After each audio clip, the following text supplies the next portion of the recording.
Now, the presidency has confirmed that President Bola Ahmed Tinubu has approved the 15% import tariffs on petrol and diesel, describing the policy as a strategic step to stimulate local refining and strengthen Nigeria's energy independence.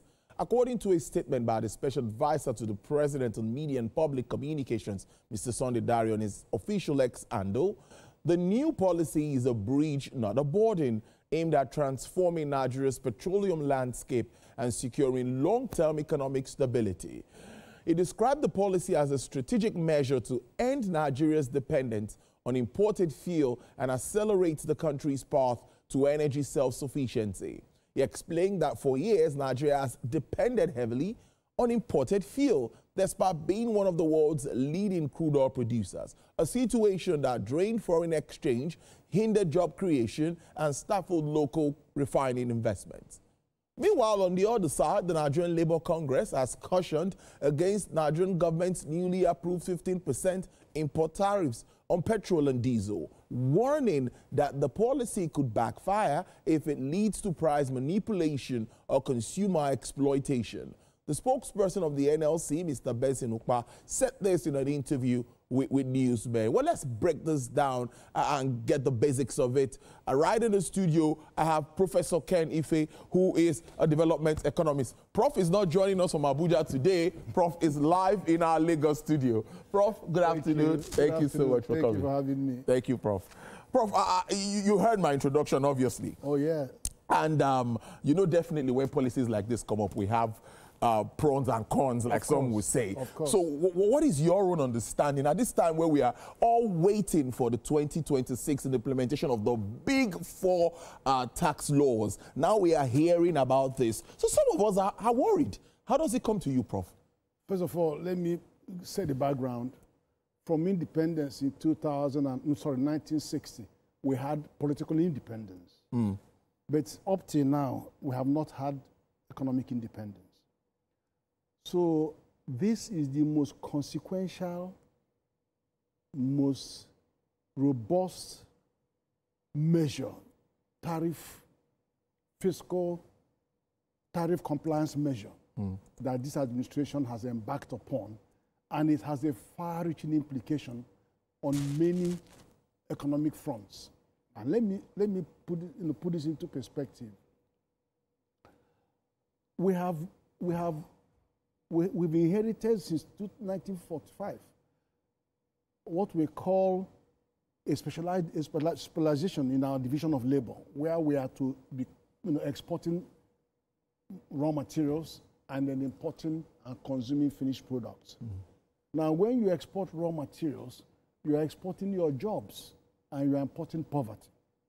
And when you export raw materials, you capture only about 10% of the value of that raw material, and then you come to the tail end of the finished product and go and look for 100% to buy that, which means you have to go and borrow money to afford what you should have participated in the value chain. So those who get the jobs and who get the profit are those who are in the value chain, adding value, those who are doing value addition. So how does that come to Nigeria? We have a category, two categories: natural endowment.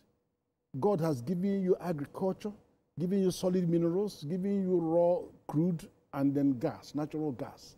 You reserve your right to fully add value to those to bring about development in your economy. It's a different story when you talk about ICT, gadgets, and then imported cars and all those stuff. You don't have competitive advantage over those. Technology goods and all of the consumer goods, that's fine. But that one is your starting point. So when you come to the area of crude and then refined products, and then you'll find that the situation is such that the scheme you're operating decimates all your processing, refining capacity in the country and make you hopelessly dependent on imported fuel, then there's something fundamentally wrong with the economy. If you have an import-dependent economy, any macroeconomic, global macroeconomic headwind will always affect you. And you won't develop your economy.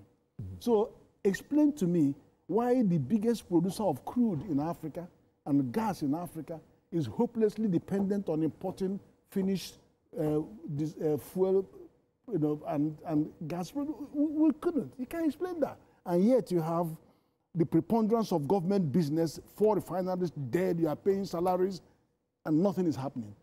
Then private sector comes along. The government will be screaming to bring private sector in because government is the last resort when it comes to a free market economy and then you want to produce. It's not the government that processes and manufactures, it's the private sector. They just have to enable that to happen. So now, the frontiers of the argument is this. Where is your cost recovery and how does that marry with the price benchmark? The price benchmark is the imported price of fuel. And then if that imported price, don't forget, people produce that fuel and you buy it and bring it into Nigeria. Yes, they would have earned their profit and covered their cost. And then when they land to you, it's the question of how do the local producers compare? So if the break-even and the price for the local producers don't equalize, then you've got to go to ad valorem. The ad valorem is allowing you to make sure there is parity. Do you understand?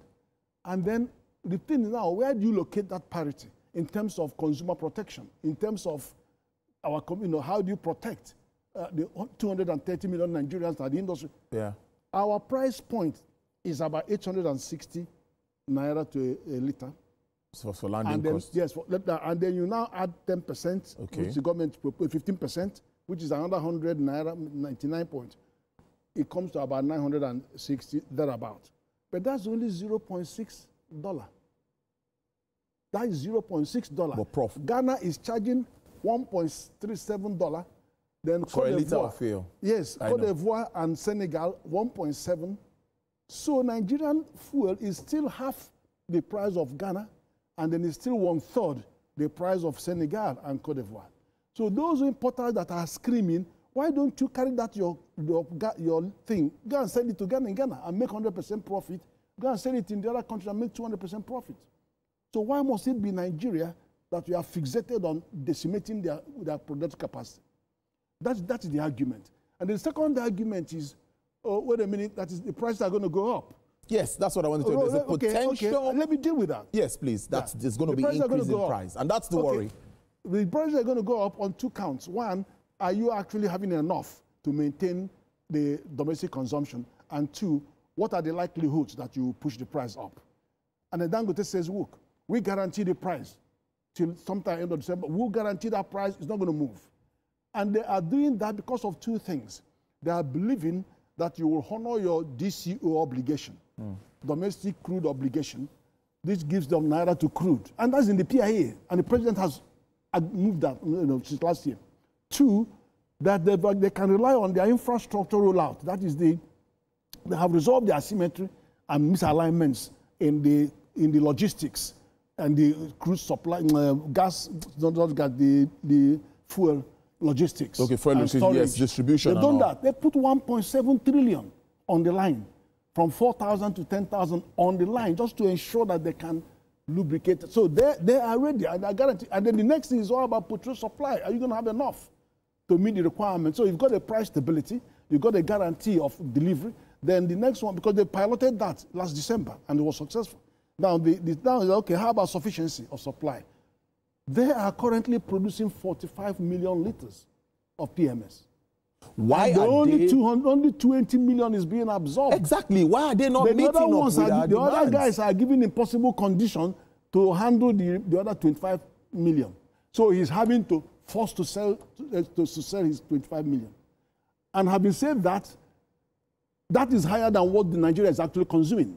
Never listened to that, oh, it's 50 million. That's higher than the consuming. And then, in the next 2 years, you got 1.4 million barrels a day, double the capacity. Double the capacity. Now, the second thing is this. So you know that we have the sufficiency, the argument. We can meet the sufficiency test. The other thing is this. Why is he doing this? When he's a capacity of 700,000 barrels, he's only getting 70,000 barrels against a capacity of 700,000 barrels. Okay, now, this is why I'm even proposing to government to have a DCO non-compliance tax of 5%. So those crude you are supposed to supply, if you decide you are going to export them, pay them 5% duty to the government. Let the government take it. Don't give it to private sector, give it to government. Because it's unbelievable. OPEC allows you 5,000 barrels for domestic refining, and you can't even give those to local refiners to refine. And then somebody's selling what? And then not to talk of 1.8 million barrels you are getting. So whatever it is that they require and you are not giving it to them, government should tax that 5%. So that what it means in effect is this. If the price of your crude is $65 today, or even 60, you have another $3.5 to pay, which is 5% on top of it. So if you think you can go and sell it at that higher price, go ahead. Do you understand the argument? Because you have to use fiscal tool to comply, to get compliance. Just as you are using 15% fiscal tool to get compliance. So the next thing is now the argument about how does it stand? Is there any due diligence in the law? Should the Senate, I saw a petition, Senate should step in. I mean, those don't hold water. Tell me what? You have an act, PIA Act, and then NMDPR Act that says you can make the regulation. So there's a delegated authority to make the regulation. Prof, and allow the president is the minister of petroleum. Yes. He has the power under the NMDPR to instruct them to issue the regulation and then do that. Allow me ask you, you know, we brushed on the issue of potential increase. That is what worries most Nigerians, because Nigerians are concerned about the issue of increase. They are worried about that too. If Dangote is doing 45 million liters a day, many are worried that he's still not meeting our daily needs because the importers are still selling the products. They are bringing in products. The other importers are not taking his products because I'm telling you that only 20 million of his 45 million is being taken. So the remaining 25 million is exported? He has to export it because these guys are given impossible conditions to handle the product. Now, and then don't forget, you're not comparing like to like. We have dumping, and dumping, in fact, I think you have a bigger question on this. There is dumping. There are 5 agreements under WTO that are on the line. And all of these agreements support government action. One is anti-dumping regulation agreement, which says if there's anybody dumping goods in your country, you have to fight against that. Now, why are they dumping? You are dumping substandard goods. We can't argue this more than that. Substandard goods. What is NUPRC doing? What is NMDP? What are they doing? NMDPRA hasn't got a laboratory of international standard. Neither has NMPC in all these years. But sorry, the NMDPRA, yeah. I was to say, and then these guys will go to Lome and then mix and then issue the certificate and come here and then so if you don't have, then go and use the one that has. And then the second issue around that is so apart from anti-dumping, you have predatory pricing, and then you have countervailing measures. Now, countervailing measures also invoke those safeguard. You have safeguard measures, which are safeguard agreement, which says you have to take steps to safeguard your local industries, and it's within the law. Then you also have another one, infant industry protection. Every country in the world invokes infant industry protection. You are going to say to me, oh, NMPs that have refineries here, that this Dangote is still a refinery, doesn't need infant. It is not so. That is an integrated complex of its type, different. So it's still classed as an infant industry for that purpose. So not that as a local industry, an import industry, however you look at it, it is our protection. And the strategic, the company is strategic, the project is strategic, $20 billion. Do you know how much we are consuming as Africa? Africa is consuming $20 billion of fuel, imported fuel. Out of it, Nigeria is contributing $10 billion. Now, in 2020, our import was $2 billion, 2 trillion naira. 2021, just over 4 trillion. 2022, about 7.8 trillion. It drops a little bit in 2023 to 7.4 something. But then in 2024, it jumped to 15 trillion. $10 billion in this country where you have massive capacity. And then let me break it down. 20,000 barrels of a modular refinery that refines 20,000 barrels a day costs $70 million, maximum $100 million when you have high sulfur content and you need catalytic converters. This $10 billion can put in 100 modular refineries. And there are 30 people with license. The few modular refineries we have, how functional are they? No, what are they doing? They're coming on stream, under strain. That's one of the problem is what this 15% is trying to solve. They're trying to solve the problem of pricing. You know, if you cannot make profit, how do you convince an external investor to invest where they can see that the situation is such that the frivolous import is decimating your capacity and preventing you from have cost recovery? You've got to have a cost recovery point that equates that is at parity with import-less duty. And if the import is less, then you got to bring ad valorem to augment so that they are at the same level playing field. That is the argument. Prof, again, I'm going to ask you this question. So why are those importers not going to set up their own refinery?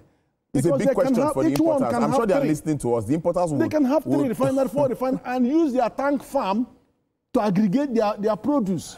And then they can send it abroad. We're talking energy security here, Prof. They can export food. They can export refined products. Prof, we're also talking about energy security here. And the argument of some analysts like you is that we cannot put all our eggs in one basket. In every country, we have national oil companies that are operational. In Brazil, in France, in the United States, we have national oil companies. And our national oil companies should also be functional. None of them is as dysfunctional and incompetent as NNPC. NNPC has been single-handedly responsible for the level of poverty, impoverishment, and lack of development of Nigerian economy. They still come up with reports and we see billions of dollars and naira that are spending. But no account. It's only just now that we have seen money when a new administration gone in, they've now seen some revenue. Why are they condoning 4 refineries that are dead? You still paying salaries of post-PIA. What would you say about the NNPC? No, but post-PIA. Yes. First of all, they still had, even PIA was 2021. What happened between 2021 and 2023? They had monopoly of export of crude, monopoly of import of PMS. They're supposed to be putting $3 billion every month to central bank. They cut them off. They're doing crude swap. And they move all the crude, bring only one product, PMS. I tell you, you're owing me. Government, go and borrow 500 billion every month. Is that how you run a business? We can do better. And then Tinubu came in, stopped the stealing, and stopped the subsidy. He's only got only half of that. Central World Bank confirmed. Only 50% of that subsidy has been available to this guy to do what he has to do. Sort out the governors, get some of the palliatives and stuff like that, and then get agriculture and that. He hasn't got all the money. Give him that 100% and they will see the difference. People wouldn't be on the street. Then private sector invests money. You turn around, you want to destroy the private sector. And then the unions colluded. They just kept quiet and kept on protecting that thing going on. And then they never protested against 4 refineries that are not working. They collected $10 billion over 10 years to repair. Then in the last dying moment of the administration of Buhari, they got approval for $3.5 billion that they are going to do it. And the Buhari was saying, where are you going to get the money? They said, just sign. And they will. They carried the thing, went to Afrexim and secured securitization of our crude. A lot of the crude. Now, what did they do? They carried that $3.5 billion. They now say it's $2.999 billion. Yes, where is it? They put it on the company. They are all celebrating. Oh, they are producing what? Producing naphtha. They haven't produced 1 drop of PMS. And here you are prostrating everywhere with a downstream NNPC station. What are they doing? You are keeping them there so that you're keeping importing substandard fuel. Do you understand? I mean, it's unnecessary. They should get out of that downstream and sell it off to all these marketers. Let them run the thing. What are you doing with midstream? With refineries that are not working? And a group came and gave you $750 million to take 2 refineries and sort it out in 2015. And then you But do you think we'll be safe as a country? No, you protested and then you gave me back the money. To only expect that our petroleum products, all our petroleum products, will come from Dangote refinery. What are you talking about? Do you think I don't know what you're talking about. When we talk about energy security here. Bua is coming on stream. Then you have 2 modular refineries. And if NNPC doesn't know what to do with those 5, they can shut them down. You can send them as scrap. Look, now that you think no private investment can revamp that? Of course they can. When they have the price, because the problem is the price. You've got to get control of the price. Nobody will put their money into here where they cannot recover the money. They can't see cost recovery. cost recovery is not just breaking even. You have to have profit. These guys are going to borrow the money they will invest into your economy. They expect profit to be able to service their debt. And they're going to make decent profit. Now there is parity. And then they can come and snap up those refineries that refuse to work and put their money in it. And by the way, why does Nupeng and Pengason and that man, why don't they go and buy those industries, those refineries, as management buyout? After all, they're collecting so much, 20 billion here on that. Go and take the management buyout, and then work with the 5 oil majors. Work with them. Go and buy those. Those guys that are importing $10 billion of fuel, go and take over these things yourself. Go and run the business, and not to tell somebody who has borrowed $20 billion to invest in the economy. The issue is about economic sovereignty. The issue is, how do we achieve economic sovereignty? You don't achieve it by throwing caution to the wind and then allowing government sources that see this business as no man's business to run the economy. You have no sustainable path to growth and development. But that is the issue. So finally, what would be your outlook? What would be your outlook for the entire sector, particularly the downstream? First of all, what we have done, because that is come to stay, because even within ECOWAS single customs union, we are a member of that, and we are signatory to CET, Common International Tariff, which is band 0, band 1, 0%, 5%, 10%, 20%, and then 35%. We have not violated those. What we have, we are at liberty to use levy instrument, so you call it levy, not call it tariff. Levy instrument to augment. So we targeted these two lines, and then apply levy instrument. So we are perfectly in order under the WTO, under the ECOWAS CET. So look, Tinubu has done what nobody had courage to do, and he deserves to be commended. Because what he has done is that he has opened the door to investors to come into the country and then deliver our raw materials, to convert them to products. Look, Dangote said in his interview on Sunday, he was beckoning to the 30 people that have license, come on, let's work together and make here a processing hub. It's not going to make history, because there are 32 refineries in Texas with about 5,000 petrochemicals running around there, all exporting. So we've got to see the path to economic salvation of this country, and not all these kind of frivolous arguments I'm hearing.